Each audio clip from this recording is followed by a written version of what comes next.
The fluorescent lights in the Baraboo Police Department evidence room hummed with the same mechanical persistence they had for the past 17 years, casting harsh shadows across Detective Calista Wren's weathered hands as she lifted the sealed plastic bag containing a child's pink winter mitten. The fabric had faded to the color of old roses, but the small heart-shaped button sewn near the cuff still caught the light, winking at her like a promise she'd failed to keep. "You sure you want to do this today, Cal?"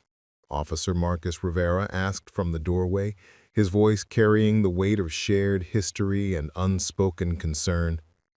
At 42, Marcus had been her partner for 8 years, long enough to recognize the particular tension in her shoulders that meant she was diving back into the Emma Hartley case.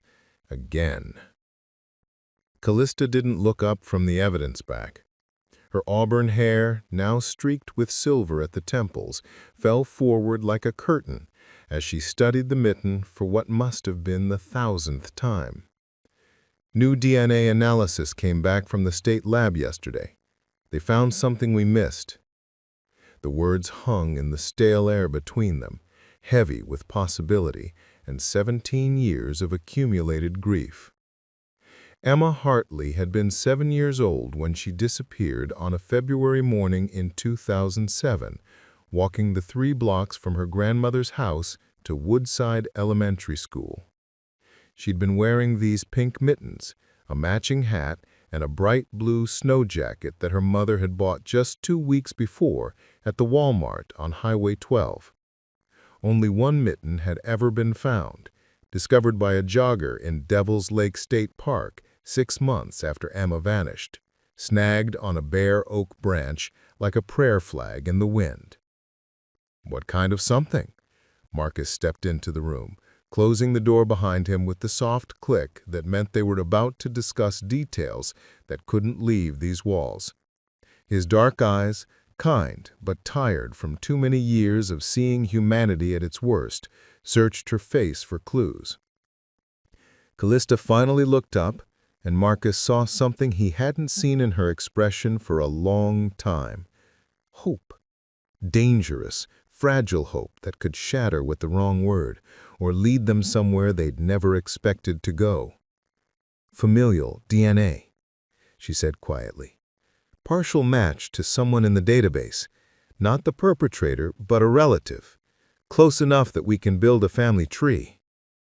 She set the evidence bag down carefully on the metal table between them and pulled out a manila folder thick with reports, photographs, and witness statements that had been read and reread until the paper had gone soft with handling. The top photograph showed Emma Hartley's school portrait from that final year, gap-toothed smile, eyes bright with mischief, wearing the same heart-shaped button earrings that matched the one on her mitten. Below it were crime scene photos, search party images, and newspaper clippings with headlines like "Local Girl Vanishes" and "Search Continues for Missing Child." "The match came back to a woman named Dorothy Henley," Calista continued, opening the folder to reveal a genealogy chart she'd been working on through the night. Lines connected names and dates in an intricate web of relationships spanning 3 generations. 78 years old, lives in Madison now, but in 2007 she was living right here in Baraboo. Has 3 adult children, 7 grandchildren, and 2 great-grandchildren. Marcus pulled up a chair, its metal legs scraping against the linoleum floor. The sound echoed in the small room, joining the symphony of institutional noises that had become the soundtrack to their search for justice. The hum of computers, the distant chatter of dispatch radios, the occasional slam of doors that meant someone else's crisis was beginning or ending. "Any of them have records?" "That's what I'm about to find out." Callista's finger traced along the genealogy chart, stopping at various names. "But Marcus, there's something else. Dorothy Henley worked at the school district in 2007, substitute teacher mostly, elementary schools, including Woodside." The words settled between them like stones dropped into still water, sending ripples of implication in all directions. Woodside Elementary School, where Emma should have arrived that February morning, but never did. Where her empty desk had remained for weeks, as if she might simply walk through the door with an excuse about being late, her backpack bouncing against her small shoulders. Marcus leaned back in his chair, processing. He'd been a patrol officer when Emma disappeared, young and eager and convinced that every case could be solved with enough determination and shoe leather. 17 years had taught him that some mysteries were designed to endure, that some questions were meant to torment rather than resolve. But looking at Calista's face, the way her green eyes had sharpened with purpose, the way her mouth had set into that determined line he remembered from their biggest breaks, he felt something stir that he'd thought was long buried. "You think someone in that family knew Emma?" he said. It wasn't a question. "I think someone in that family took Emma." The words came out harder than Calista had intended, sharp enough to cut through 17 years of careful professionalism. She caught herself, softened her tone. Or at least, someone connected to that family did. The DNA doesn't lie, Marcus. It was there, on her mitten, mixed with her DNA. Close contact, prolonged contact. She opened another file, this one containing witness statements from that long-ago February morning. Mrs. Patterson, who lived on Oak Street and remembered seeing a small figure in a blue coat walking towards school. Mr. Kim from the corner market, who was unloading newspapers when he noticed a car driving slowly through the residential streets. Sarah Chen, who was walking her dog and thought she heard a child crying, but assumed it was just neighborhood kids playing. "Look at this," Calista said, pulling out a statement from Jennifer Walsh, a crossing guard at the intersection of Oak and Main. She said she saw Emma walking towards school that morning, but something was different. The girl seemed distracted, kept looking over her shoulder. When Jennifer called out, "Good morning," Emma didn't wave back like she usually did. Jennifer thought maybe she was upset about something. Marcus read over the statement, noting the careful handwriting of the reporting officer, the date stamp, the witness's signature. Everything proper and documented, but it had led nowhere at the time. No one had thought to look deeper into who might have been following a 7-year-old girl, who might have been making her feel nervous enough to keep looking back. Did Jennifer see anyone else on the street? She mentioned a few cars, but nothing that stood out. Normal morning traffic for a school day. But Marcus, Calista pulled out another photograph, this one showing the route Emma would have taken from a grandmother's house to school. Someone had marked the path in red ink, noting distances and landmarks. "I walked this route yesterday. Took me exactly 8 minutes at a normal adult pace. For a 7-year-old stopping to look at things, maybe talking to a neighbor's cat, probably closer to 12 or 15 minutes. And Emma never made it to school. She was last seen at 8:20 a.m., according to Jennifer. School started at 8:45. But here's the thing. Emma's grandmother, Rose, said she left the house at 8:10. Even allowing for a slow walk, Emma should have been at school by 8:30. Where was she for those missing 25 minutes before Jennifer saw her? The question hung between them like a physical presence, demanding attention. Calista had asked it before, hundreds of times over the years, but now it felt different.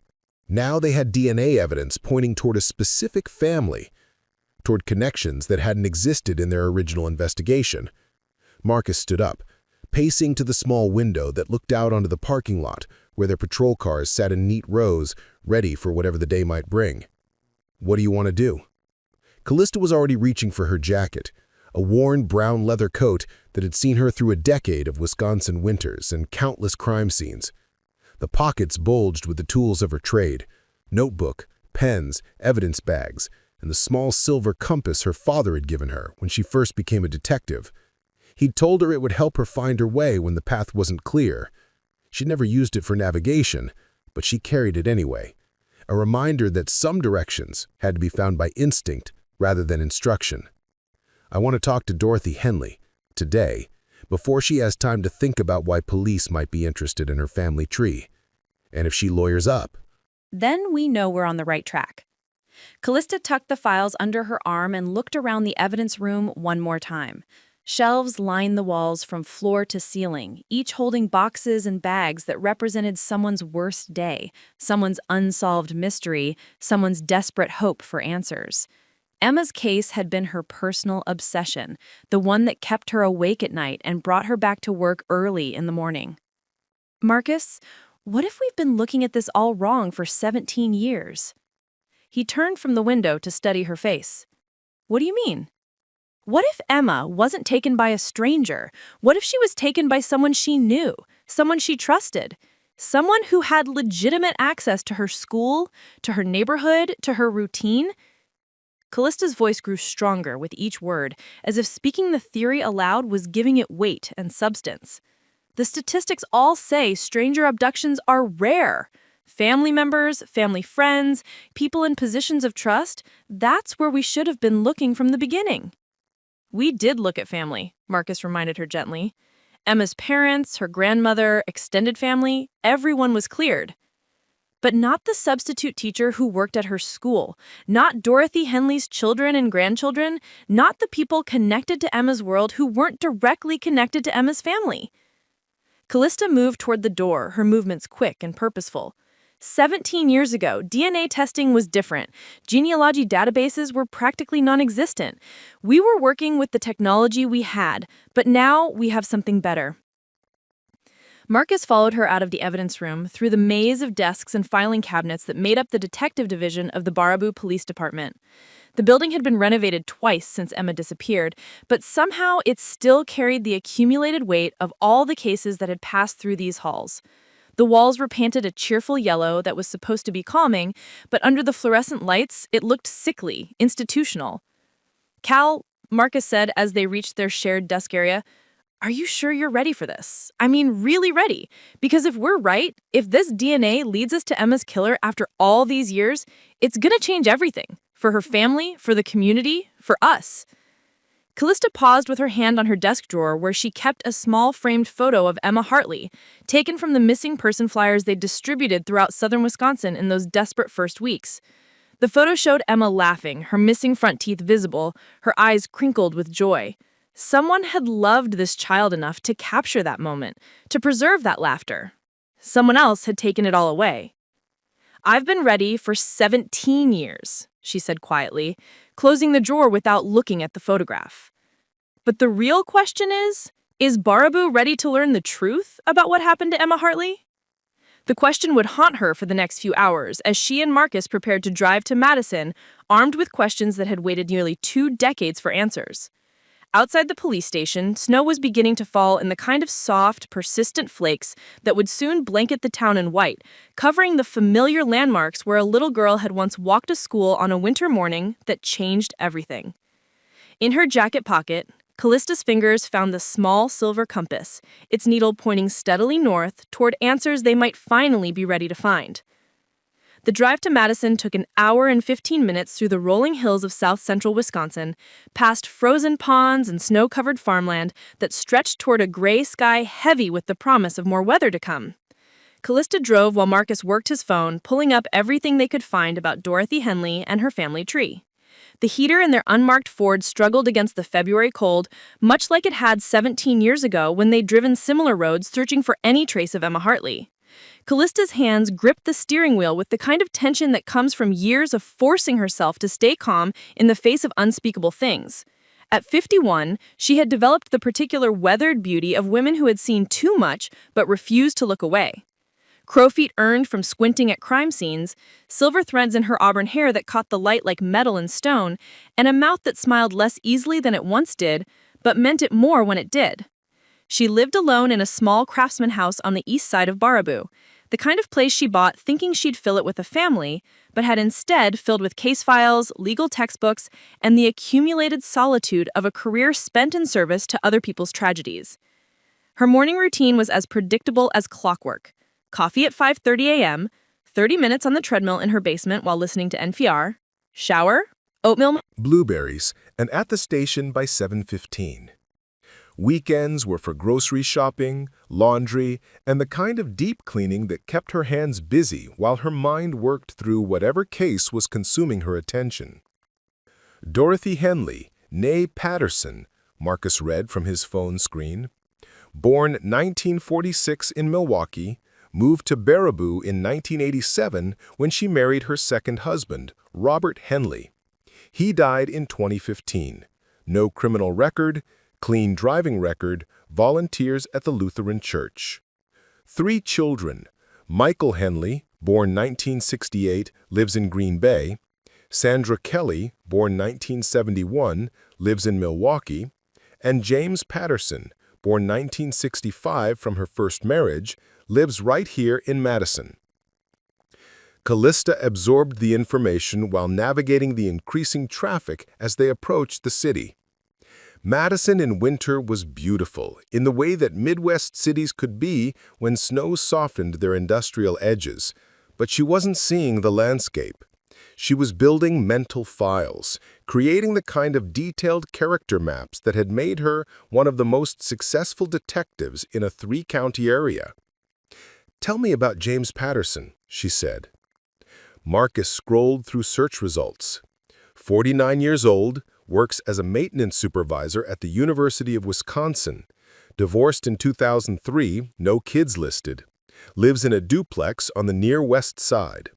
He paused, reading more carefully. "Cal, he has a record. 2 DUIs, one in 1998 and another in 2006. Also arrested for disorderly conduct in 2005. Charges dropped." "What kind of disorderly conduct?" "Doesn't say specifically, but the arrest was at an elementary school playground. He was banned from school property for 2 years. Calista felt her pulse quicken, that familiar surge of adrenaline that came when random pieces suddenly formed recognizable patterns. She'd learned to trust these moments, to follow the invisible threads that connected seemingly unrelated facts into stories that made terrible sense. A year before Emma disappeared. "That's what I'm thinking," Marcus continued reading. "But Cal, here's something else. In 2007, James Patterson was living at a different address, on Oak Street in Baraboo." The words hit her like a physical blow. Oak Street, where Mrs. Patterson, the crossing guard, had seen Emma walking that morning. Oak Street, which connected the residential neighborhood where Emma's grandmother lived to the route toward Woodside Elementary School. Oak Street, where a man with a history of inappropriate behavior around school playgrounds had been living when a 7-year-old girl vanished. Calista pulled over at a rest stop, her hands trembling slightly as she put the car in park. The trembling wasn't fear. She'd faced armed suspects and testified in murder trials without a shake in her voice, but something deeper. The recognition that they might finally be approaching the truth they'd been chasing for so long that it had become part of their identity. "We need to be careful here," she said, more to herself than to Marcus. 17 years of assumptions, 17 years of dead ends. We can't let hope make us sloppy. But even as she said it, she was remembering Emma's mother, Linda Hartley, and the way she'd aged a decade in the first month after her daughter disappeared. Linda had been 29 then, a single mother working 2 jobs to support herself and Emma while putting herself through nursing school. She had plans, dreams of a better life that included a house with a yard where Emma could play safely, maybe a vacation to Disney World when she finished school and got a better job. Instead, Linda had spent 17 years in a kind of suspended animation, unable to move forward but refusing to give up hope. She'd called the police station every few months, asking if there were any updates, any new leads, any reason to believe that Emma might still be alive somewhere. The calls had become less frequent over the years, but they never stopped completely.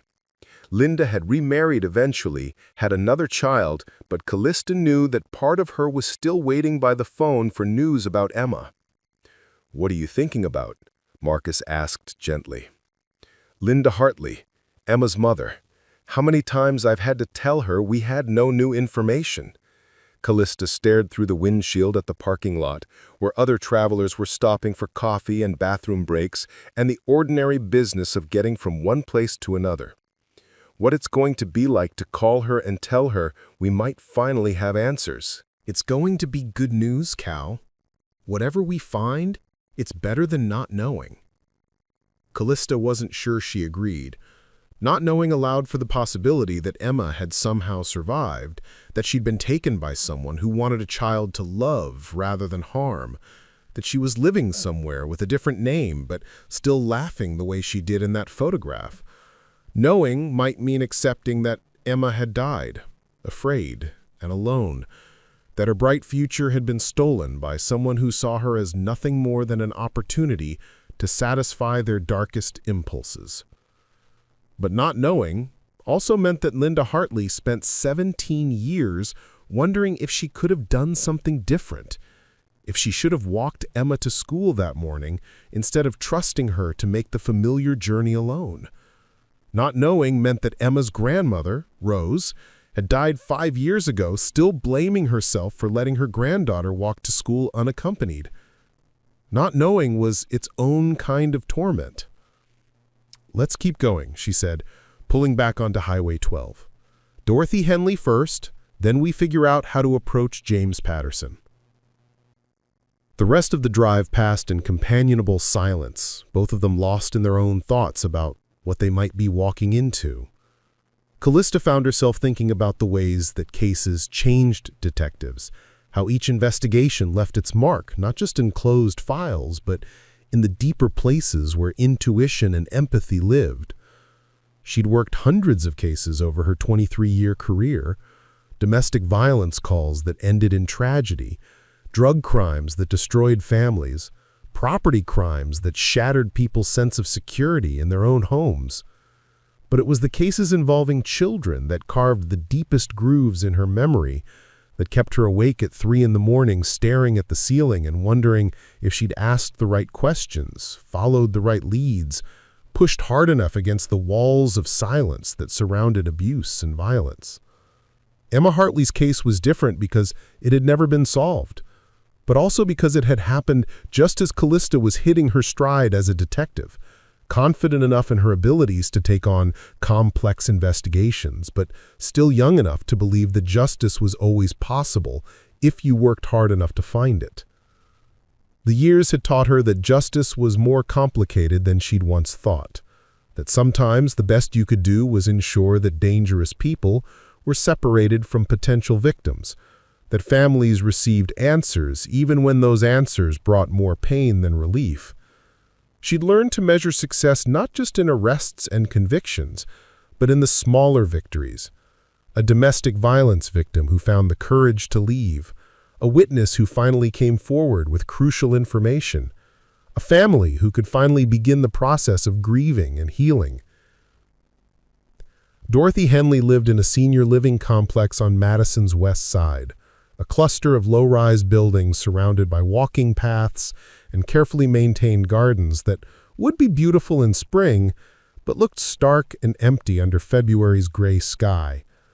The parking lot was mostly empty, midday on a Wednesday when most residents were probably inside watching television or napping or engaged in whatever activities filled the long winter hours of retirement. The lobby's decorations were in shades of beige and burgundy, with artificial plants and framed prints of landscapes that could have been anywhere, but were supposed to be soothing. A receptionist behind a curved desk looked up as they approached, her professional smile faltering slightly when she saw our badges. "We're looking for Dorothy Henley," Calista said. "Is she available to speak with us?" "Is everything all right?" The receptionist's name tag read Brenda, and she had the kind of carefully styled gray hair and bright lipstick that suggested she'd once been beautiful and was determined not to let age erase that completely. "Dorothy is such a sweet lady. I can't imagine why the police would want to talk to her." "It's regarding an old case," Marcus said diplomatically. "We're hoping she might be able to provide some information that could help us." Brenda picked up a phone and dialed an extension. "Dorothy, there are some police officers here who'd like to speak with you." "Yes, they seem very nice." "All right, I'll send them up." She hung up and pointed toward the elevators. "Apartment 2B, she's expecting you." The elevator was small and moved slowly, giving Calista time to review what they knew and what they needed to learn. Dorothy Henley was connected to the DNA found on Emma's mitten through familial testing, but that didn't make her a suspect. It made her a potential source of information about family members who might be suspects. The key was to approach her as a cooperative witness rather than a person of interest, to gather information without alarming her or causing her to shut down. Dorothy Henley opened her apartment door before they could knock. A small woman with silver hair pulled back in a neat bun and bright blue eyes that seemed to take in everything at once. She was wearing a purple cardigan over a white blouse, black slacks, and sensible shoes, the kind of careful ensemble that suggested someone who still cared about making a good impression, despite living in a place where casual clothes would have been perfectly acceptable. "Officers," she said politely, "please come in. Would you like some coffee? I just made a fresh pot." The apartment was small but comfortable, filled with photographs and mementos that spoke of a long life lived with attention to family and faith. Religious imagery mixed with pictures of children and grandchildren, vacation souvenirs, and the kind of decorative objects that accumulate over decades of gift-giving holidays and special occasions. "Mrs. Henley," Calista began, settling into the chair Dorothy indicated, while Marcus remained standing near the window, "we're investigating a case from 2007, and we're hoping you might be able to provide some information about your family." Dorothy's expression shifted slightly, the welcoming smile replaced with something more cautious. "What kind of case?" "A missing child case. A little girl named Emma Hartley disappeared in Baraboo on February 15, 2007. Do you remember hearing about that?" "Oh, my." Dorothy sank into her own chair, one hand pressed to her chest. "That poor little girl. I remember that story, of course. Everyone was talking about it. Such a tragedy. But I don't understand what that has to do with my family." Calista leaned forward slightly, keeping her tone gentle but direct. "Mrs. Henley, we recently received some DNA evidence that suggests someone in your family might have information about Emma's disappearance. We're not accusing anyone of anything, but we need to follow up on all leads." The color drained from Dorothy's face, and for a moment Calista was afraid the elderly woman might faint. But Dorothy was made of sterner stuff than her small frame suggested. She sat up straighter, her jaw setting into a line that reminded Calista of her own expression when she was preparing to face something difficult. "Which family member?" Dorothy asked quietly. The question hung in the carefully appointed apartment like incense, heavy and impossible to ignore. Dorothy Henley's blue eyes had sharpened with something that wasn't quite fear, but wasn't quite surprise either. The look of someone who had been waiting for 17 years for this conversation, dreading it but knowing it would eventually come. Calista chose her words carefully. "We'd like to talk about your son, James Patterson. We understand he was living in Baraboo in 2007. Dorothy's hands, which had been resting calmly in her lap, began to tremble almost imperceptibly. She folded them together more tightly, but the tremor remained, a physical manifestation of whatever internal storm was building behind her composed exterior. "James is my son from my first marriage. He's had some troubles over the years." "What kind of troubles, Mrs. Henley?" Marcus asked from his position by the window, his voice gentle but persistent. "Drinking, mainly. Lost a few jobs because of it. Had some legal problems." Dorothy stood up abruptly and moved to the kitchenette, busying herself with pouring coffee into 3 mugs. Even though no one had asked for any, the familiar domestic rituals seemed to give her something to focus on besides the questions that were circling closer to whatever truth she'd been protecting. "He's been sober for years now, though.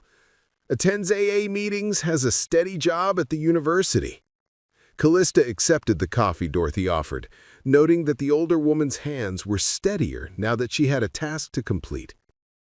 "Mrs. Henley, I need to ask you directly, do you have any reason to believe that James might have been involved in Emma Hartley's disappearance?" The coffee mug slipped from Dorothy's fingers, shattering against the linoleum floor in a spray of ceramic shards and hot liquid. The sound seemed to break something loose in the quiet apartment, releasing emotions that had been carefully contained for nearly 2 decades. "I don't know. I don't know. God help me, I don't know. But I've wondered. All these years I've wondered." Marcus immediately moved to clean up the broken mug, while Calista scooted her chair closer to Dorothy's, close enough to offer comfort, but not so close as to feel threatening. This was the moment when witnesses either opened up completely or shut down forever, and everything they'd worked for over the past 17 years could hinge on how they handled the next few minutes. "Can you tell us why you've wondered?" Calista asked softly. Dorothy raised her head, and Calista saw that her eyes were bright with unshed tears. "James was different after that little girl disappeared. He'd always been troubled, like I said, but something changed in him around that time. He became more secretive, more paranoid, started drinking more heavily, and he moved away from Baraboo very suddenly. Said he needed a fresh start, but wouldn't say why." "When exactly did he move?" "May of 2007. Just packed up one weekend and moved to Madison. Left his job at the lumberyard without giving notice. Left his apartment with rent still owed. I had to pay his landlord to avoid having it go to collections." Dorothy reached for a tissue from the box on her side table, dabbing at her eyes with movements that were almost angry in their precision. "I asked him what was wrong, why he was leaving so suddenly, but he just said he couldn't stay in Baraboo anymore. Said the town felt cursed." Calista and Marcus exchanged a look that contained volumes of unspoken communication. A sudden move 3 months after Emma's disappearance, abandoning responsibilities and fleeing to another city. It fit the pattern of someone running from guilt or fear of discovery. "Did James ever mention Emma Hartley specifically?" Marcus asked. "Not by name, but—" Dorothy hesitated, clearly wrestling with loyalties that ran deeper than her civic duty to help solve a child's murder. "There was one night he'd been drinking heavily, and he started talking about how some people deserved whatever happened to them. He said something about little girls who didn't listen to their mothers, who walked alone when they should have stayed home. It made my skin crawl the way he said it." The words hit Calista like a physical blow. Emma had been walking to school alone that morning because her grandmother had assumed it was safe, because it was a route she'd taken dozens of times before without incident. If James Patterson had been watching Emma, learning her routines, waiting for an opportunity when she was vulnerable. "Mrs. Henley, I need to ask you about your work as a substitute teacher. Do you remember ever working at Woodside Elementary?" "Yes. Several times throughout that school year. The regular teachers would call when they needed someone, and I was always available. I enjoyed working with the children." Her face crumpled as the implication of the question hit her. "Oh no. Oh no, you think James might have... through me?" "We don't know anything for certain yet," Calista said quickly. "But we need to understand all the possible connections. When you worked at Woodside, did you ever mention it at home? Talk about specific children or classes?" "I might have. I probably did." Dorothy's voice was barely above a whisper now. "James was living with me off and on during that period. His apartment was having heating problems, so he'd stay in my spare room sometimes. We'd have dinner together, and I'd talk about my day, about the children." Marcus had finished cleaning up the coffee spill and returned to his position by the window, but Calista could see the tension in his shoulders, the way his hands had clenched into fists at his sides. They were both thinking the same thing, that a trusted substitute teacher had unknowingly provided her son with detailed information about potential victims, including their names, their schedules, and their habits. "Do you remember Emma Hartley specifically?" Calista asked. Dorothy closed her eyes, and when she opened them again, they were filled with a kind of horror that comes from recognizing your own unwitting participation in something unspeakable. Yes, she was in Mrs. Anderson's second-grade class. Such a bright little thing, always raising her hand to answer questions. She had trouble sitting still, always fidgeting with things in her desk. And she was proud of those pink mittens her mother had bought her. She showed them to me during recess one day, said they matched her hat and made her feel like a princess. The detail about the mittens struck Calista with devastating clarity. James Patterson would have known about Emma's distinctive pink mittens because his mother had mentioned them at home. When the mitten was found months later in Devil's Lake State Park, he would have known exactly what it meant, what it connected him to. "Mrs. Henley," Marcus said gently, "we need you to think very carefully about this next question. Did you ever tell James about Emma specifically, about her walking to school alone, about her routines, about anything that might have made her seem like a vulnerable target?" Dorothy was crying openly now, the kind of tears that come from 17 years of suppressed suspicion and guilt. "I might have mentioned that some of the children walked to school by themselves, that I worried about their safety. I might have said that Emma Hartley was one of them, that she was so small and trusting." She looked up at them with an expression of absolute devastation. "I might have told him everything he needed to know to hurt that child."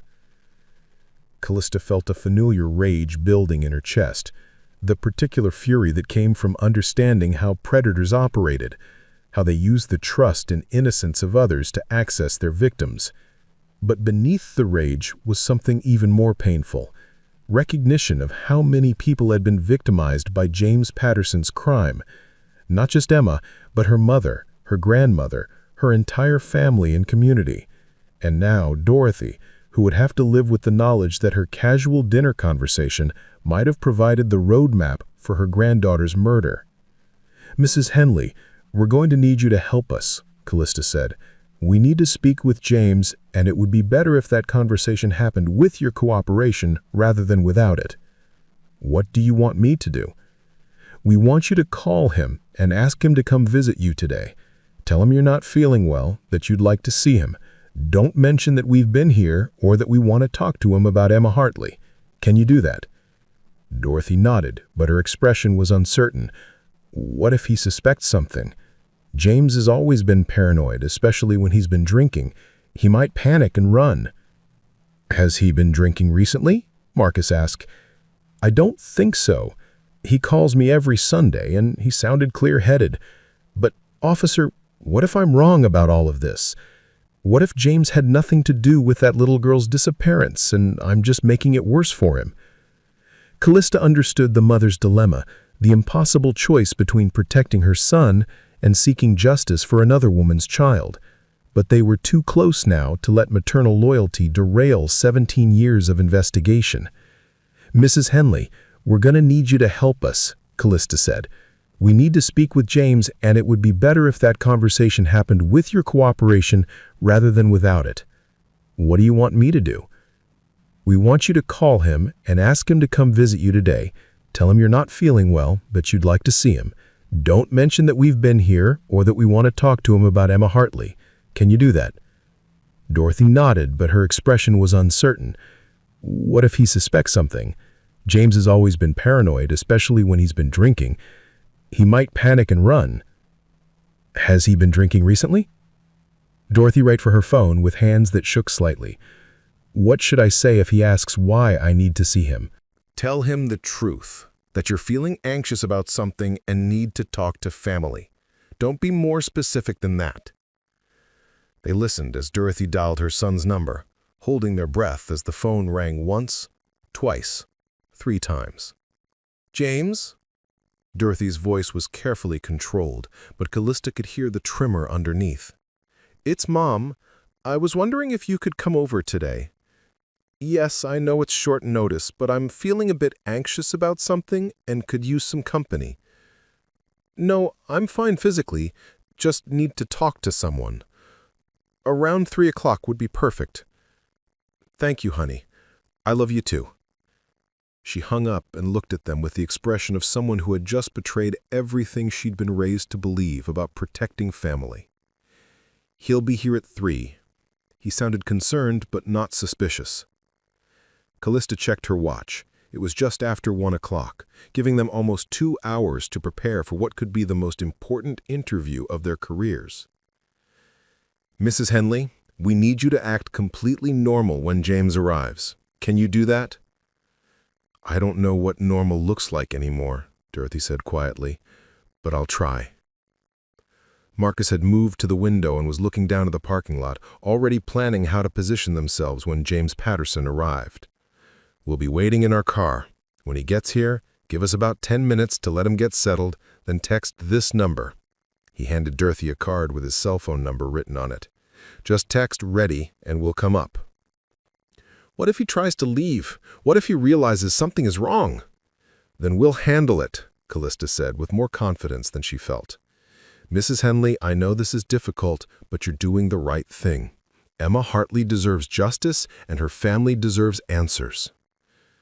They left Dorothy sitting in her chair, surrounded by the detritus of their conversation, scattered tissues, the lingering smell of spilled coffee, and the weight of knowledge that would change everything about how she understood her own family history.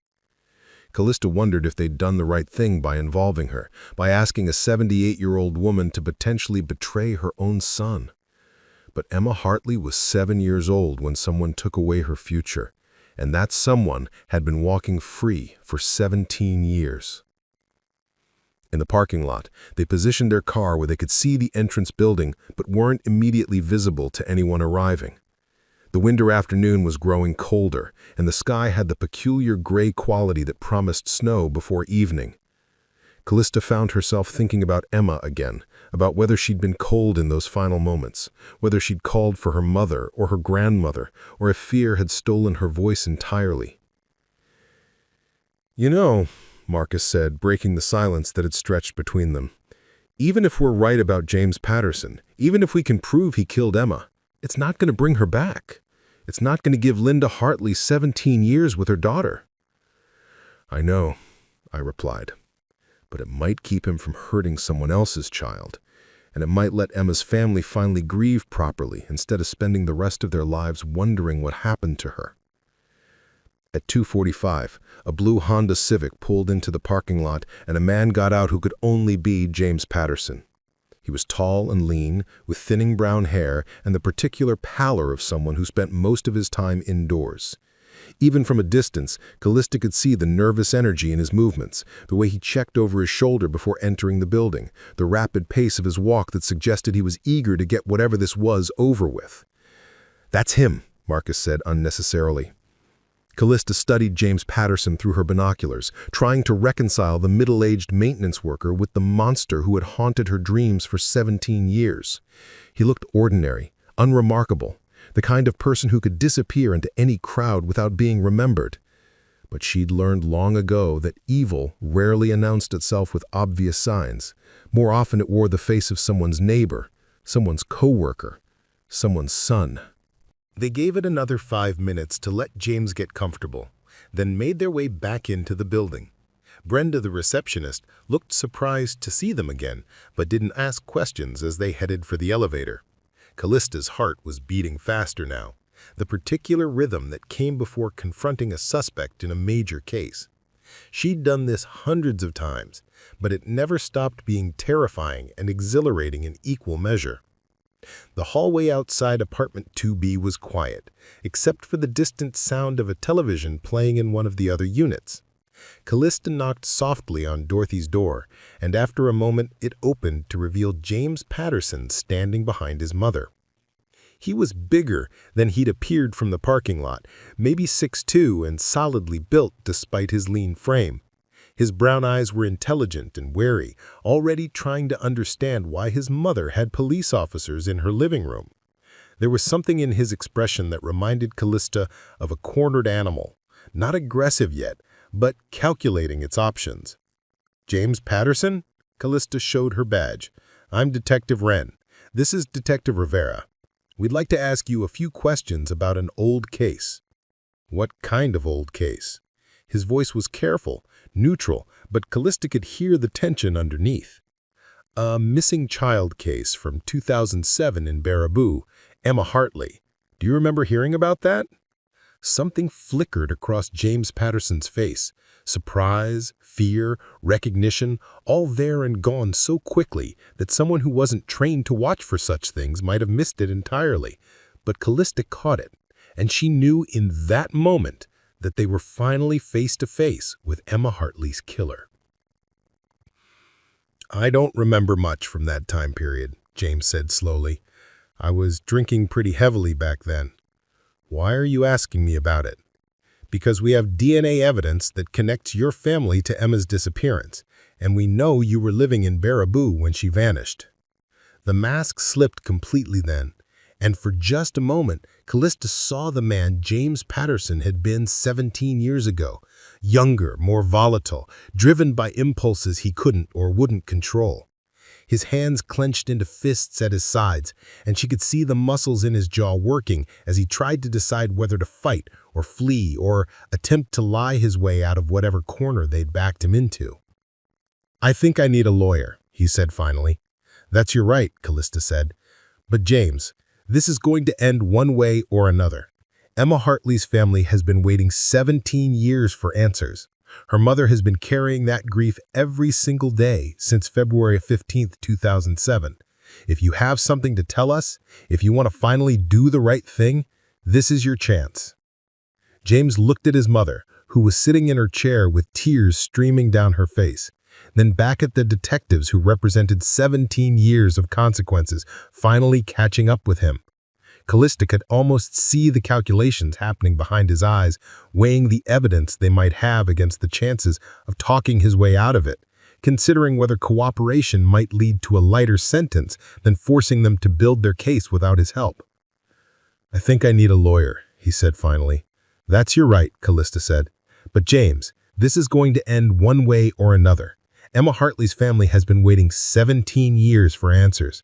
Her mother has been carrying that grief every single day since February 15th, 2007. If you have something to tell us, if you want to finally do the right thing, this is your chance." James looked at his mother, who was sitting in her chair with tears streaming down her face, then back at the detectives who represented 17 years of consequences finally catching up with him. Calista could almost see the calculations happening behind his eyes, weighing the evidence they might have against the chances of talking his way out of it, considering whether cooperation might lead to a lighter sentence than forcing them to build their case without his help. "I think I need a lawyer," he repeated, but there was less conviction in his voice now. "All right. James Patterson, you're under arrest for questioning in connection with the disappearance and suspected murder of Emma Hartley." As Marcus began reading him his rights, Calista watched Dorothy Hanley's face crumple with the final destruction of whatever hope she'd maintained that her son wasn't capable of harming a child. It was a look she'd seen too many times, the moment when someone's world collapsed under the weight of truth they'd been trying not to see. But beneath Dorothy's grief, Calista saw something else. Relief. The relief that comes from finally knowing, from no longer carrying the burden of suspicion and uncertainty. It was the same expression she'd seen on the faces of families when they finally learned what had happened to their missing loved ones, even when the news was the worst possible outcome. James Patterson didn't resist as Marcus cuffed him, but as they prepared to leave the apartment, he turned back to look at his mother one last time. "Mom, I'm sorry. I'm sorry for everything." It was the closest thing to a confession they were likely to get until his lawyer arrived, but it was enough to confirm what Calista had known from the moment she saw his face when they mentioned Emma's name. After 17 years, Emma Hartley's killer was finally in custody. The ride back to Baraboo took place in heavy silence. James Patterson staring out the window at the frozen landscape while Calista and Marcus processed what had just happened. They'd solved the case that had defined both of their careers, but the victory felt hollow in the face of everything that couldn't be undone. Emma was still dead. Her family had still lost 17 years they could never get back. And Dorothy Henley would spend whatever time she had left knowing that she'd unknowingly helped her son select his victim. But justice, Calista had learned, wasn't about feeling good. It was about accountability. about ensuring that the truth finally had its day, even when that truth was almost too painful to bear. As they pulled into the parking lot of the Baraboo Police Department, she thought about the phone call she would have to make to Linda Hartley, the words she would have to find to explain that the wait was finally over. At the station, they processed James Patterson through booking while he waited for his court-appointed attorney to arrive. He remained mostly silent, except to confirm basic information, his name, address, date of birth. But Calista could see him retreating into himself, building the psychological walls that would make it harder to get a full confession once his lawyer advised him to stop talking. They had enough to charge him based on the DNA evidence and his connection to Emma through his mother's work at the school. But Calista wanted more. She wanted the whole story, the details that would help Emma's family understand what had happened to their daughter in those final hours. She wanted justice that felt complete rather than simply procedural. "He's going to lawyer up completely," Marcus said as they watched James being led to a holding cell. "We might never get the full story." "Maybe," Calista agreed, "but we've got him. After 17 years, Emma Hartley's killer is finally behind bars." The words should have felt more satisfying than they did.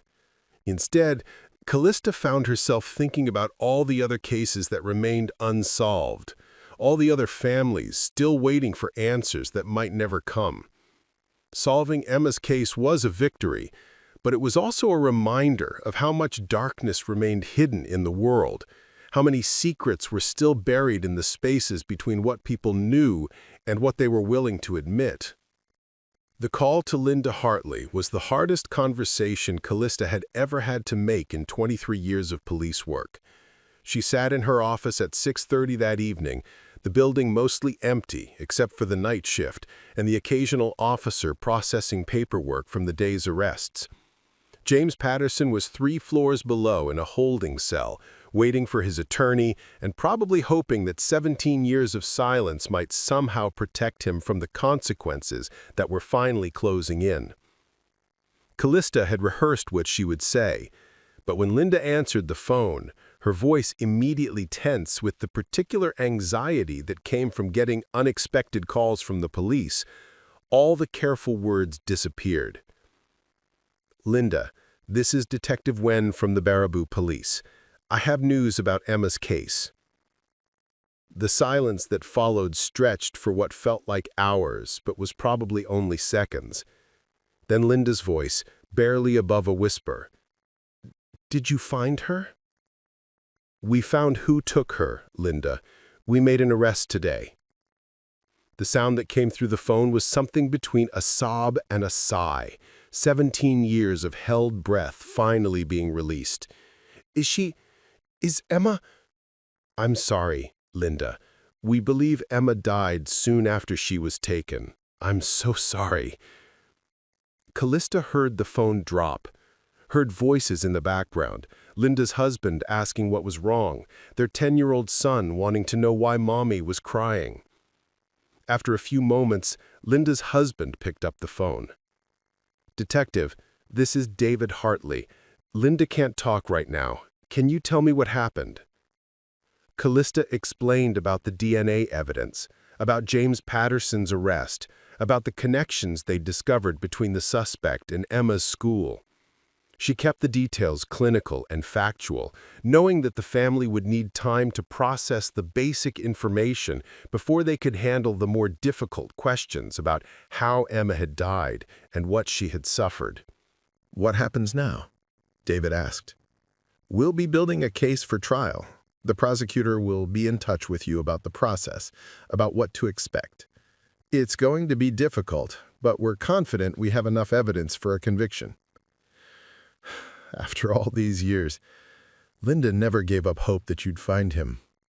She always said you wouldn't stop looking for Emma. The words hit Calista harder than she'd expected. She'd carried the weight of Linda's faith for 17 years, the responsibility of being someone's last hope for justice. Now that the burden was lifted, she found herself surprised by how much it had been shaping her daily life. How much of her identity had been built around the promise to keep searching for Emma's killer? "We never stopped," she said simply. "Emma deserved justice, and so did your family." After she hung up, Calista sat in her office staring at the stack of files that represented active cases, ongoing investigations, other families waiting for answers. The fluorescent lights hummed overhead with the same mechanical persistence they'd had when she first opened Emma's case file 17 years ago. But something fundamental had shifted in the room. The longest case of her career was finally closed. Marcus knocked on her doorframe and entered without waiting for permission, carrying 2 cups of coffee and wearing the expression of someone who had spent the afternoon dealing with prosecutors, reporters, and the endless administrative requirements that came with solving a high-profile cold case. "How'd Linda take it?" he asked, settling into the chair across from her desk. "About how you'd expect. Relief and grief all mixed together. I think part of her was still hoping Emma might be alive somewhere. Patterson's lawyer showed up an hour ago, public defender named Sarah Chen. Seems competent. She's advised him not to talk, obviously." Calista accepted the coffee Marcus offered, grateful for the warmth and the caffeine, but mostly for the ritual of normalcy in a day that had upended 17 years of assumptions. "Did she say anything about a plea deal?" "Too early for that. But, Cal, there's something else. The prosecutor wants to hold a press conference tomorrow morning. This is going to be big news. 17-year-old cold case solved, DNA evidence, all of it. Are you ready for that kind of attention?" The thought of facing reporters and cameras made Callista's stomach tighten. She'd always preferred working behind the scenes, building cases through careful investigation rather than public statements. But solving Emma's case meant acknowledging that the investigation was finally complete, that the community deserved to know what had happened to the little girl whose disappearance had haunted them for nearly 2 decades. "I'll do whatever I need to do. Emma's family deserves to have the truth told publicly." "There's something else. The chief wants to put you in for a commendation. Maybe push for that promotion to lieutenant that's been sitting on his desk for 2 years. Calista shook her head. "This wasn't about recognition, Marcus. It was about finding the truth." "I know that, but sometimes doing the right thing for the right reasons gets rewarded anyway. You've earned it, Cal. This case, all the others you've closed, the way you never give up on the families, you've earned whatever recognition comes your way." Before Calista could respond, her phone rang. The caller ID showed the main number for the Baraboo Police Department, which meant someone was calling from downstairs. She answered with growing curiosity. "Detective Wren, this is Officer Johnson at the front desk. There's a woman here who says she needs to speak with you about the Emma Hartley case. Says her name is Dorothy Henley?" Calista looked at Marcus, who had heard enough of the conversation to understand what was happening. "Send her up to conference room B. We'll meet her there." Dorothy Henley looked like she'd aged a decade since they'd left her apartment that afternoon. Her carefully styled hair was disheveled, her makeup smeared from crying, and her hands shook as she clutched a small leather purse that looked like it had been purchased sometime in the 1980s and carefully maintained ever since. "Mrs. Henley," Calista said gently as they settled into chairs around the conference table, "you didn't need to come all the way down here tonight. We could have talked tomorrow." "No," Dorothy said firmly. "I needed to come tonight. I needed to tell you everything while I still have the courage to say it." Marcus activated a digital recorder and stated the date, time, and names of everyone present. Dorothy watched the process with the fascination of someone who had never been involved in a criminal investigation but had seen enough television to recognize the gravity of what was happening. "Mrs. Henley," Calista began, "you understand that anything you tell us tonight can be used in James's trial." "I understand, but I also understand that a little girl is dead because I didn't pay attention to what my son was becoming, because I made excuses for behavior that should have terrified me, because I chose to protect him instead of protecting the children he might hurt." The words came out in a rush, as if Dorothy had been rehearsing them during the drive from Madison to Baraboo. Calista could see that she'd made a decision that went beyond simply cooperating with their investigation. She'd chosen to confront 17 years of willful blindness about her son's true nature. "Tell us what you remember about the weeks around Emma's disappearance," Marcus said. Dorothy took a deep breath and began to speak in the measured tones of someone determined to leave nothing out, no matter how painful the telling might be. "James had been living with me on and off since January of 2007. His apartment had heating problems, but I think the real reason was that he was drinking more and couldn't keep up with his bills. He'd lost another job right before Christmas, and I was supporting him while he looked for work." She paused to collect her thoughts, her hands smoothing the fabric of her skirt in repetitive movements that suggested deep anxiety barely held in check. "I was substitute teaching regularly that winter, and James would always ask about my assignments. At first, I thought he was just making conversation, being interested in my work. But looking back, I realized he was asking very specific questions about the schools, about the children, about the routines." "What kind of specific questions?" Calista asked. "He wanted to know which children walked to school alone, which ones had working parents who couldn't pick them up in the afternoons. He asked about children who seemed lonely or neglected, who might be more trusting of adults who paid attention to them." Dorothy's voice broke slightly. "I thought he was being sympathetic. I thought he cared about those children." Marcus leaned forward. "Did he ask about Emma Hartley specifically?" "Yes. I'd mentioned her several times because she was such a memorable child, so bright and curious, but also so small for her age. I'd told James that Emma walked to school by herself every morning because her grandmother couldn't drive and her mother worked early shifts at the hospital. I'd told James that Emma always took the same route, always wore those distinctive pink mittens that made her easy to spot from a distance." The revelation hit Calista like a physical blow. James Patterson hadn't simply encountered Emma by chance that February morning. He'd been stalking her, learning her patterns, waiting for the perfect opportunity to take her. The premeditation made the crime immeasurably worse, transforming it from a tragic impulse into a calculated act of evil. "Mrs. Henley," Calista said carefully, "did James ever mention doing anything to help these children he seemed so concerned about?" Dorothy's laugh was bitter and hollow. "He said he was thinking about volunteering at the school, maybe as a crossing guard or playground supervisor. Said he wanted to make sure the children were safe. I encouraged him. I thought it would be good for him to have a purpose, something positive to focus on besides his drinking and his problems." "Did he ever follow through on that?" "He filled out an application, but the school district required a background check for volunteers. After his arrest for disorderly conduct at that playground in Milwaukee, they rejected his application. He was furious about it, said they were discriminating against him, that he'd been wrongly accused." Marcus made notes as Dorothy spoke, building a timeline that painted an increasingly disturbing picture of James Patterson's state of mind in the weeks leading up to Emma's disappearance.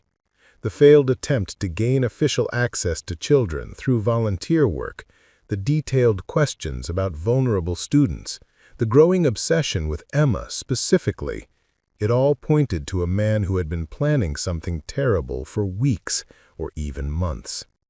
The morning Emma disappeared, James left the house very early, said he had a job interview, but when I asked him about it later, he claimed the interview had been canceled at the last minute. He was agitated that day, more so than usual, drinking before noon, pacing around the house, jumping at every little sound. "Did you ask him what was wrong?" "I tried to, but he became angry when I pressed him about it. Said I was nagging him, that he needed space to think. He left that afternoon and didn't come back for 3 days. When he finally did return, he seemed different, calmer, but also more distant, like something inside him had been resolved." Calista felt the familiar chill that came with understanding how a predator's mind worked. James Patterson had spent weeks planning Emma's abduction, and when he'd finally acted on those plans, He'd experienced the psychological release that came with satisfying his darkest impulses. The fact that he'd been calm afterward suggested that Emma's murder had been intentional, rather than the result of panic or an accident during the kidnapping.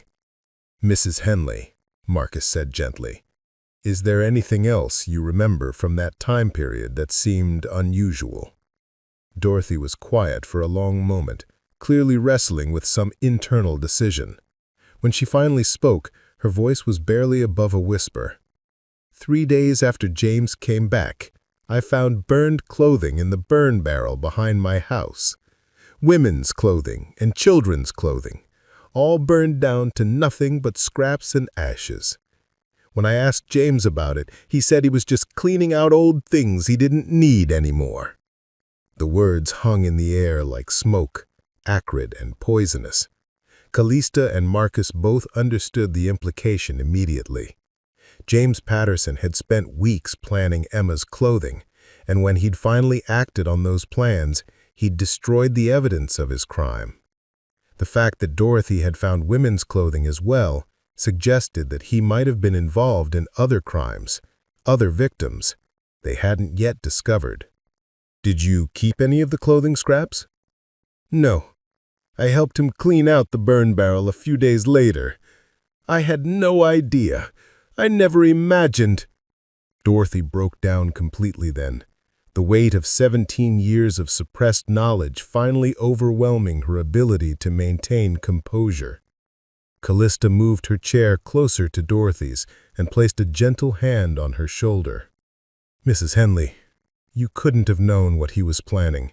You couldn't have protected Emma from something you didn't understand was happening." "But I should have seen the signs," Dorothy sobbed. "I should have known that my son was dangerous. A mother should know when her child is capable of something like this." Marcus turned off the recorder and gave Dorothy time to collect herself while Calista considered the implications of what they'd just learned. The burned clothing was devastating evidence from a legal standpoint, but it also provided confirmation of what they'd suspected about Emma's fate. She had died, probably within hours of being taken, and James Patterson methodically destroyed the evidence of his crime. When Dorothy had calmed down enough to continue, Calista asked the question that would help them understand the full scope of James Patterson's crimes. "Mrs. Henley, were there other times when James asked detailed questions about children you encountered through your work? Other periods when his behavior changed dramatically after you'd told him about specific students?" Dorothy considered the question carefully. "There was a little boy named Michael Torres in 2006. I'd substitute taught in his class several times, and I mentioned to James that Michael often seemed sad, that he told me his parents fought a lot at home. James asked a lot of questions about Michael, where he lived, what time he walked home from school, whether he had anyone to talk to about his problems." "What happened with Michael Torres?" "Nothing, as far as I know, but a few weeks after I'd been talking about him, James disappeared for almost a week. When he came back, he had that same calm demeanor he'd had after Emma disappeared. And there was another burn barrel incident, more clothing destroyed." Calista felt her blood run cold. They'd been focused on solving Emma Hartley's murder, but now it seemed possible that James Patterson was a serial predator who had been using his mother's work to identify and target vulnerable children for years. Emma might not have been his only victim. "Mrs. Henley," she said urgently, "I need you to think very carefully about this. How many times did you tell James about specific children who seemed vulnerable or who had patterns that made them easy targets?" Dorothy's face went white as she began to understand the full scope of what Calista was suggesting. "Over the years? Maybe a dozen times? Maybe more. I thought I was just sharing stories about my work, about children who needed extra attention and care. And how many times did James disappear for several days after these conversations?" "I don't know. Several times. I never connected it to our conversations about the children. I just thought he was drinking or staying with friends or... Oh God! Oh God, what did I do? The interview continued for another hour, as Dorothy provided names and details about every child she could remember discussing with James Patterson over the years. Some of the children might have moved away or aged out of his preferred victim profile, but others could still be at risk. They would need to investigate each case, looking for missing children reports, unexplained disappearances, and families who had never received answers about what happened to their sons and daughters. When they finally ended the interview, Dorothy looked exhausted and hollowed out, as if telling the truth had cost her something essential that she would never be able to recover. But she also looked relieved, freed from the burden of carrying secrets that had been poisoning her conscience for 17 years. "What happens now?" she asked as they prepared to leave the conference room. "Now we investigate every lead you've given us, and we build the strongest possible case against James to make sure he never has the opportunity to hurt another child." "Will I have to testify at his trial?" "Probably. Are you prepared for that?" Dorothy straightened in her chair, and for a moment, Calista saw the strength that had carried her through 7 decades of life, through raising children and losing husbands and all the ordinary tragedies that shaped a person's character. If it helps put James away forever, if it gives Emma's family some peace, then yes, I'm prepared to do whatever is necessary. As they escorted Dorothy to the parking lot, Calista found herself thinking about the ripple effects of crime, the way a single act of violence could spread outward like cracks in ice, affecting not just the immediate victims, but entire families and communities. Dorothy Henley would spend whatever time she had left knowing that her casual conversations had provided the roadmap for her son's predatory behavior. Linda Hartley would have to process not only the loss of her daughter, but the knowledge that Emma had been targeted specifically, stalked for weeks before being taken. But there was also something powerful about the truth finally emerging after so many years of darkness and uncertainty. Emma's case was solved, and potentially other children's cases would be solved as well. Justice was never perfect, never complete enough to balance the scales of suffering, but it was better than the alternative of letting evil acts remain hidden and unpunished. After 17 years of relentless investigation, the Emma Hartley case finally reached its resolution. 7-year-old Emma had disappeared while walking to school in Baraboo, Wisconsin in February 2007, becoming one of the most haunting, unsolved cases in the region. The breakthrough came through advances in DNA technology, specifically familial DNA testing that wasn't available when Emma first vanished. Detective Calista Wren, who had worked the case tirelessly for nearly 2 decades, stood before a packed press conference at the Baraboo Police Department. Chief Robert Martinez announced that James Edward Patterson had been arrested and charged with first-degree intentional homicide, kidnapping, and concealing a death in connection with Emma's disappearance and murder. The arrest followed a familial DNA match that led investigators to Patterson through his family connections. The DNA evidence from Emma's case, submitted to the state lab in 2023 for familial testing, identified a potential relative of the unknown DNA sample by comparing it to profiles in criminal databases. This technological breakthrough, unavailable during the original investigation, proved to be the key that unlocked a case that had consumed Detective Wren's career. The investigation revealed a chilling pattern of predatory behavior. James Patterson, though not personally known to Emma or her family, had indirect access to information about vulnerable children through his mother, Dorothy Henley, who worked as a substitute teacher.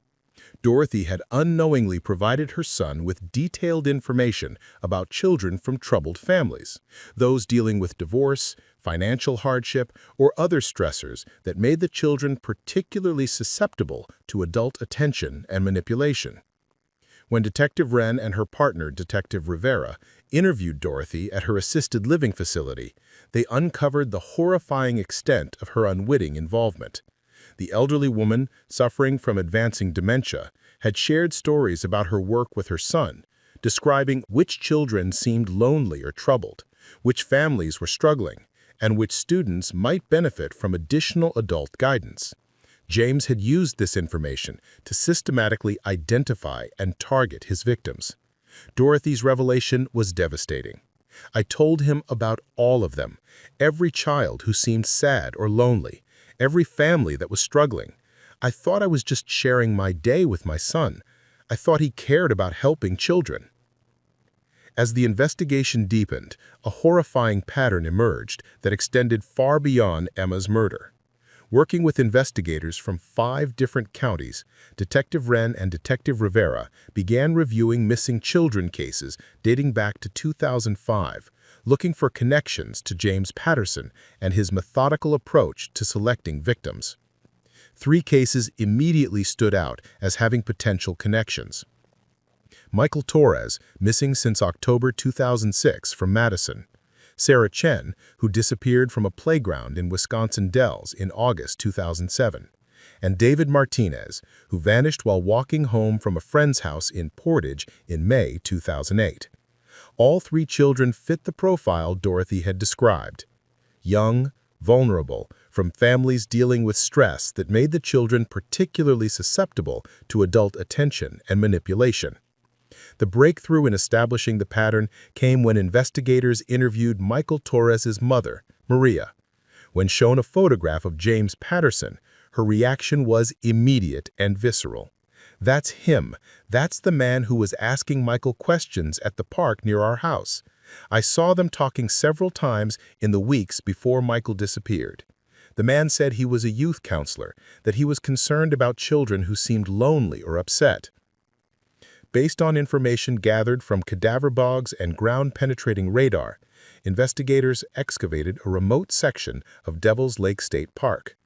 The search team made the horrific discovery of 3 additional sets of remains, along with personal effects that matched items reported missing with Michael Torres, Sarah Chen, and David Martinez. This discovery transformed the case from a single murder investigation into a serial killing case that would require years of additional work to fully understand.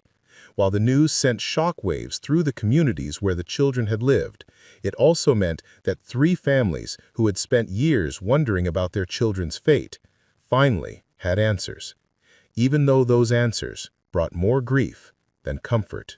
James Patterson's defense attorney immediately filed motions to suppress evidence and delay the trial, arguing that the familial DNA testing violated constitutional rights and that the search of the park had been conducted without proper warrants.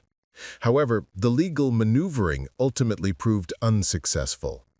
6 months after his arrest, James Patterson pled guilty to 4 counts of first-degree murder in exchange for life sentences without the possibility of parole. The plea deal spared the families the trauma of a lengthy trial, while ensuring that Patterson would never be released to harm another child. His confession, given as part of the plea agreement, was chilling in its matter-of-fact tone. Patterson described how he had used his mother's information to identify and stalk his victims, how he had approached them under various pretenses as a concerned youth counselor, and how he had taken them to remote locations where their screams couldn't be heard. He showed no remorse for the children he had killed, describing their deaths as necessary to satisfy urges he couldn't control. The emotional toll of the case was enormous, particularly on Detective Wren, who found herself working 16-hour days, driven by professional duty and personal guilt over not having made the connection sooner.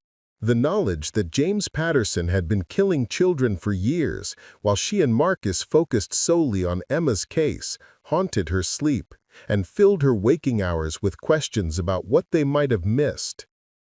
Dorothy Henley, James's mother, didn't attend his sentencing hearing. Her health declined rapidly under the weight of guilt and grief over her unwitting role in his crimes. She moved to a nursing home in Milwaukee, where Detective Wren visited her once, bringing flowers and attempting to offer comfort.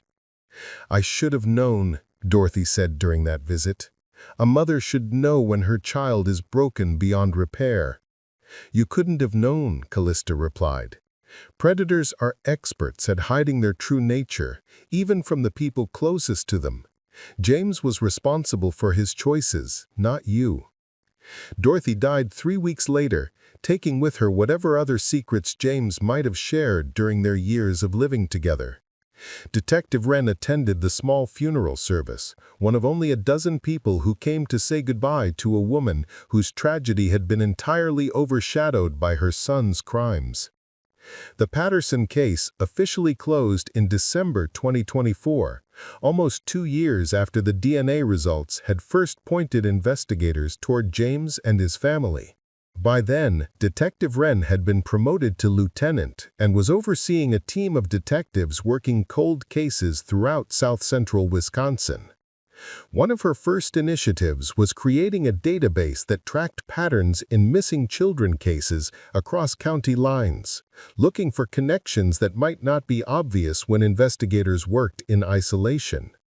The system had already identified 2 potential serial predators and helped solve 6 cold cases involving child victims by the time of the case's conclusion.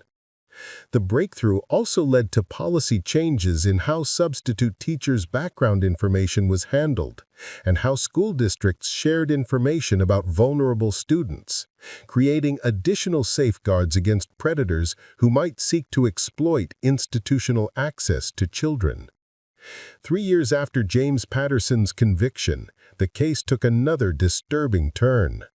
In spring 2028, Detective Rivera brought Lieutenant Wren news of a DNA hit on a 2003 case, little Rebecca Walsh, who had disappeared from a Madison playground. The familial match pointed to Michael Patterson, James Patterson's nephew and Dorothy Henley's grandson.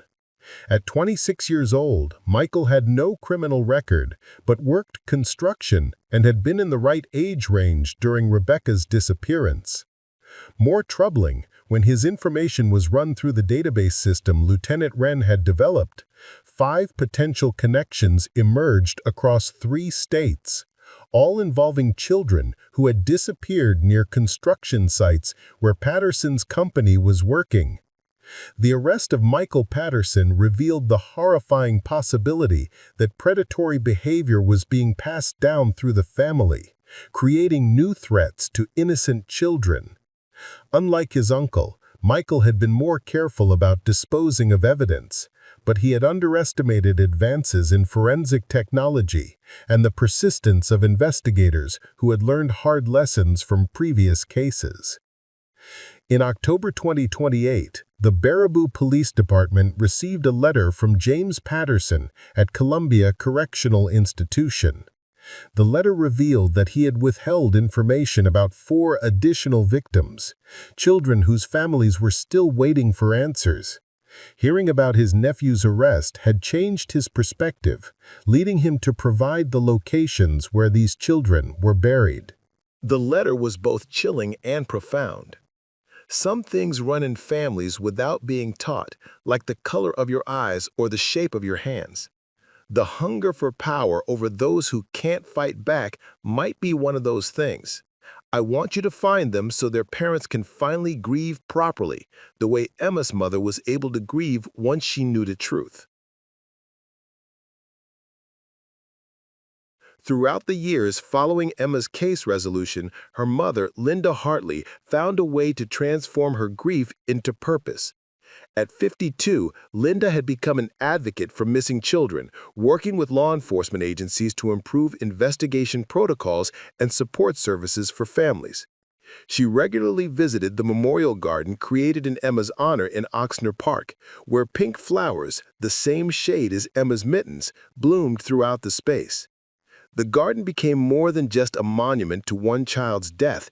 It evolved into a place where the community could acknowledge the vulnerability of all children and renew their commitment to protecting them. Linda often reflected on what Emma might have become, imagining her as a teacher who would have made children feel safe and important. The kind of educator Dorothy Henley had been before her son's crimes overshadowed her life's work. By 2030, Lieutenant Wren had become a recognized expert in cold case investigations, speaking at law enforcement academies about the importance of persistence and the evolving tools available to investigators. In her presentations, she emphasized that every case matters, every victim deserves the best effort, and some answers take decades to emerge. The most important thing I can tell you, she would conclude her presentations, is that the truth has a way of revealing itself eventually, as long as there are people willing to keep searching for it. The database systems developed in response to the Patterson case continue to prevent other serial crimes from going undetected, and the investigative protocols established during the case became models for other jurisdictions dealing with similar challenges. The Emma Hartley case demonstrated that justice delayed is not justice denied, as long as dedicated investigators continue searching for the truth. Emma Hartley's murder, solved 17 years after her disappearance, led to the development of investigative tools that prevented other children from becoming victims and resulted in policy changes that made it harder for predators to operate undetected. Emma Hartley was 7 years old when her life was stolen by someone who saw her as nothing more than an opportunity to satisfy his darkest impulses. But in death, she became something more powerful than James Patterson could have imagined. A symbol of the persistence of justice, a reminder that some promises transcend time, and proof that truth has a way of emerging even from the deepest darkness. On winter mornings when snow falls softly over Baraboo, Wisconsin, children still walk to school along the same streets where Emma disappeared. But now they walk with the protection of a community that learned hard lessons about vigilance and care. In a world where predators find it increasingly difficult to operate in secret, under the watchful eyes of investigators who have sworn never to forget what happened to a little girl who just wanted to get to school safely on a February morning long ago. In Lieutenant Wren's final case notes, written on the anniversary of Emma's disappearance, she included a simple observation that captured everything she had learned during her 29-year career. Justice delayed is not justice denied, as long as there are people willing to keep searching for the truth. Emma Hartley's legacy lives on in every case we solve, every child we protect, and every family we help find their way home. The case stands as a testament to the power of persistence, the importance of technological advancement in criminal investigation, and the enduring human capacity to transform tragedy into purpose, ensuring that one child's death led to the protection of countless others. Preparing and narrating this type of story took us long efforts and hard work. So if you are enjoying the story, please consider subscribing to our channel.